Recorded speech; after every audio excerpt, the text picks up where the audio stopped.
Hi, I'm Jim Taylor. Welcome to In Favor Resources and welcome to Meeting Jesus on the Way. It's a video teaching series that will hopefully help us understand and appreciate the importance of highways in history, in Scripture, and in Indiana.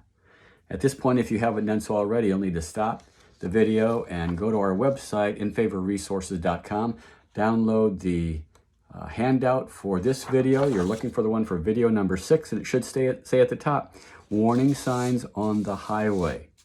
And now that you've already done that, let's continue. You know, on modern highways, we're moving at such great speeds, and there are so many vehicles in the traffic pattern on the road that there's always an element of danger when we travel. So if you add in the constant construction slowdowns, and the detours, and the sometimes humongous potholes, there are a lot of things to be wary of when you get in your car, close the door, turn the key, and put it in drive. The yellow signs are the warning signs on the highway. On a winding road, they tell us things like a left turn is ahead, or there's a sharp turn to the right. Those signs will tell us if an intersection is coming up that we need to be careful about, that other cars might be joining our lane, or our lane is ending, so we need to join somebody else's lane and be careful when we do it. There may be deer or farm machinery crossing the road up ahead. There might be a stoplight or railroad tracks, so you'd better be careful, you better be aware and slow down. Or maybe just something like the road is slippery when wet. This video is entitled Warning Signs Along the Highway, because for all the good things that highways do for us, and they do so many good things, there are also some negative connotations and negative consequences that come along with highways. These are the watch outs concerning highways. So let's look at some examples. First, let's begin by going back to biblical times. You'll see on your handout there, ancient highways were often dangerous places. Here's some examples of that.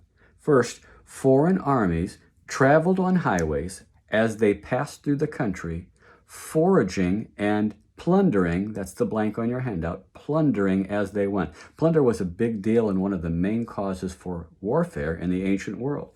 You went in and conquered a country, everything there was yours, and you could take back anything that you wanted. Deuteronomy 3:1. Next, we turned and went up along the road to Bashan, and Og, king of Bashan, with his whole army, marched out to meet us in battle. We struck them down, leaving no survivors, but all the livestock and the plunder from their cities we carried off for ourselves. And down the highway they went, back home. 1 Samuel 30:18 and following. David recovered everything the Amalekites had taken, including his 2 wives. Nothing was missing, young or old, boy or girl, plunder or anything else they had taken. David brought everything back. He took all the flocks and herds, and his men drove them ahead of the other livestock, saying, "This is David's plunder." And they went home the same way they came, on the highways. So foreign armies traveled on those roads. They were looking for plunder. They were looking to get it, and they were looking to take it home. Be careful. Also, highways could be infested with snakes and wild animals. Those are blanks on your handout. Snakes and wild animals. Look at the verses under that sentence. Genesis 49:17. Dan will be a snake by the roadside, a viper along the path that bites the horse's heels so that its rider tumbles backward. That was something that would come on you unknown, and it was very, very dangerous. 1 Kings 13:24. As he went on his way, a lion met him on the road and killed him. And his body was left lying on the road with both the donkey and the lion standing beside it. And if you look up Isaiah 35 passage there I have, it mentions lions and ravenous, vicious beasts.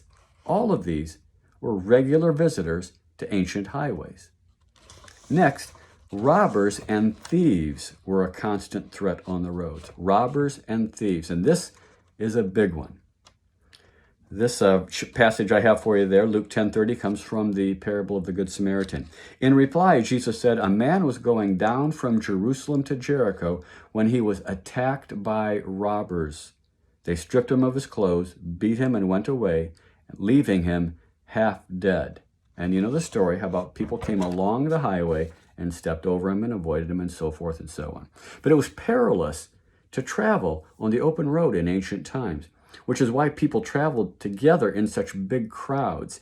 You didn't leave your home, just you and your spouse or some of your kids, and travel to a long distance over ancient roads and highways.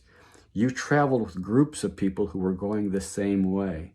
Do you remember the story about how Jesus' parents lost Jesus on the road as they were returning home from Jerusalem? You remember they thought he was with somebody else, and they said, oh, he's not here at all. Well, it wasn't like they were traveling in a car or a minivan. You could look behind you in the seat and say, hey, Jesus isn't here. Did we leave him? Which I did once. Anyway, let's not talk about that. The reason why they lost him is because they were probably traveling in a group of 50, 150, 250 people, all making their way along the road, going back home from Jerusalem. And in that crowd, they thought they could see him. I think he's up there. I think he's with that family. And when they realized it, they went back to Jerusalem to find him in the temple talking to the religious leaders. The point is that it was protection from robbers and thieves that would prey on individual people or families. But no robber is going to mess with a crowd of 75 people. There's just too many strong men and women in that crowd to be prey to the robbers and thieves. So until this study, I didn't even realize the background of the term highwayman. From ancient times until the mid or late 1800s, robbing people along a highway was a common and accepted practice. It was so widely accepted. I mean, if you went out into a non-populated area and you went out on a highway, especially at night, you could count on meeting people that wanted to separate you from your goods. It was so widely accepted that a robber on the road was known as a highwayman because they robbed people on the highway. This was their livelihood. They were even romanticized. People wrote poems and songs about these highwaymen. The wind was a torrent of darkness among the gusty trees. The moon was a ghastly galleon tossed upon cloudy seas. The road was a ribbon of moonlight over the purple moor. And the highwayman came riding, riding, riding. The highwayman came riding up to the old inn door. Robin Hood, Dick Turpin, Zorro, they were all highwaymen. They were all thieves.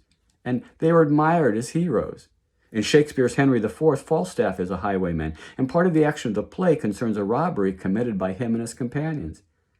We still sing about these guys today. There's a song, The Highwayman. It was penned by Jimmy Webb, but in 1978, the song became famous when it was sung by an ad hoc group of famous singers. See if you remember these names. Willie Nelson, Chris Christopherson, Waylon Jennings, and Johnny Cash. And they named their group the Highwaymen. You might remember that Michael Jordan, the basketball legend's father, was killed. He was murdered in a highway rest stop when he paused to rest from his trip. I mean, it's dangerous. Robbers and thieves. And next section on your handout, in times of trouble or war, people deserted the main roads for their own safety. I mean, if an army is coming marching along the road, you can hear the sound of their animals and the clink of their machinery, and you hear the pounding on the road. You don't want to be there. You get as far away from that as possible. If there's a mob on the main road looting and rioting, you don't want to be around. You don't want to get in trouble, and you don't want to get hurt. Here are the verses. Judges, 5:6. In the chaotic days of Shamgar, the highways were abandoned. Travelers took to winding paths, not the straight, direct path that a highway would be. They left the highways because that's where the danger was. That's where the bad guys were. Isaiah 33:8. The highways are deserted. No travelers are on the roads because the treaty is broken. Its witnesses are despised, and no one is respected. Mayhem, disorder, confusion was reigning. And so the roads, the main roads, were empty. Finally, empty roads also were seen as punishment by God. Leviticus 26:22. I will send wild animals against you, and they will rob you of your children, destroy your cattle, and make you so few in number that your roads will be deserted. When there's no longer traffic on the roads, it was a sign of God's punishment. Isaiah 59:7. Their feet run to evil, and they hasten to shed innocent blood. Their thoughts are thoughts of iniquity, and here's the result. Devastation and destruction are in their highways. Now, I remember at church when I was very young hearing the older people pray for journeying mercies for couples or families that were absent from the meeting. And I suspect, looking back now, that those were probably prayers for protection from accidents or from mechanical breakdowns or flat tires and so forth. But still, it just reinforces indirectly the theme that highways can be dangerous places, and when we travel, we may be in danger. So let's move from ancient times to modern times now. On your handout, Indiana highways can also be dangerous places. A company that creates maps for self-driving cars collected video footage of millions of miles of roads from people using a phone app. The company fed that footage into an algorithm that determines road quality. The algorithm determined that Indiana's roads are the third worst in the nation.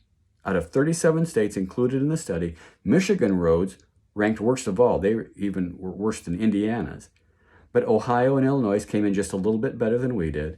And in addition, an American Society of Civil Engineers report from 2017 claimed that 8% of Indiana's roads are in poor condition. That's almost 1 out of 10.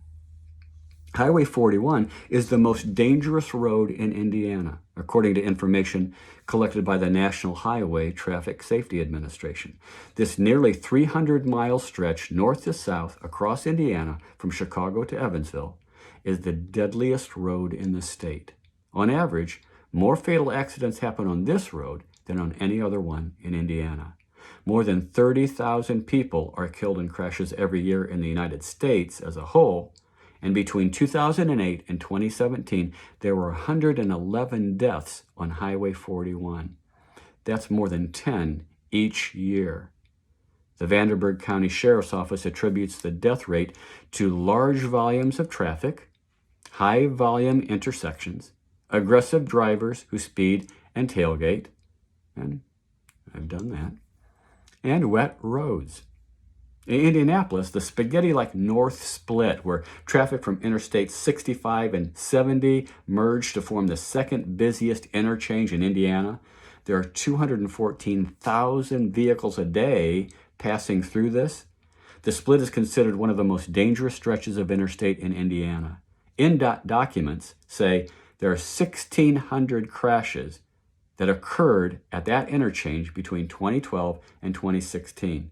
Due to last-second lane changes, weaves, merges as drivers approached the exits and entered the interstate. It's interesting because at the time I'm recording this, that split is closed, completely closed for construction and renovation. And the traffic backup and buildup all along 465, 65, 69, 70, it's just horrific. And it's hard to get downtown Indianapolis from certain areas. I'm looking forward to when the construction is completed, and I'm hoping that it will be better, and I'm trusting that it will be safer. Now, for follow-up, just a couple questions for you. Do you have a highway horror story or two? One of your own. Did you ever get stuck in a snowstorm on a trip, going out of the state or going to visit family, and you had to shelter in your car or just pull over or stayed in some seedy motel that was nearby? Did you ever run out of gas or get a flat tire on a busy interchange? And what did you do? How did you get out of there? Did you ever have an accident way ahead of you on a highway that completely stopped traffic for miles and miles and miles, and you sat there for hours, literally for hours, without moving? What did you do? Were you ever part of a multi-car accident where there's a collision and then another one, another one, another one, another one? It's like a slinky effect. Were you ever part of something like that?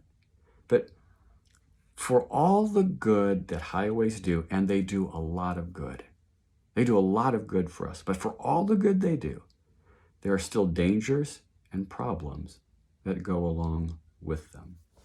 Next up, in video number 7, we're going to look at highways in the future. And I don't mean like the Jetsons or having a flying car in your garage or something like that. I'm saying that you will have highways in eternity, and there are going to be streets in heaven. Hope to see you there.